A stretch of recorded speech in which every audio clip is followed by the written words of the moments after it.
नमस्तेस्तु भगवन् विश्वेश्वराय महादेवाय त्र्यम्बकाय त्रिपुरान्तकाय त्रिकाग्निकालाय कालाग्निरुद्राय नीलकण्ठाय मृत्युञ्जयाय सर्वेश्वराय सदाशिवाय श्रीमान् महादेवाय नमः।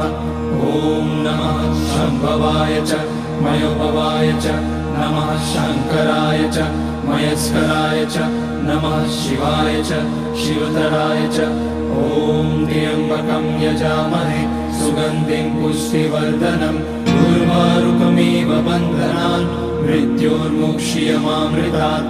नागेन्द्रहाराय त्रिलोचनाय भस्माकराय महेश्वराय नित्याय शुद्धाय दिगम्बराय तस्मै नकाराय नमः शिवाय। मन्दाकिनी सलिलचन्दन चर्चिताय नन्दीश्वर प्रमथनाथ महेश्वराय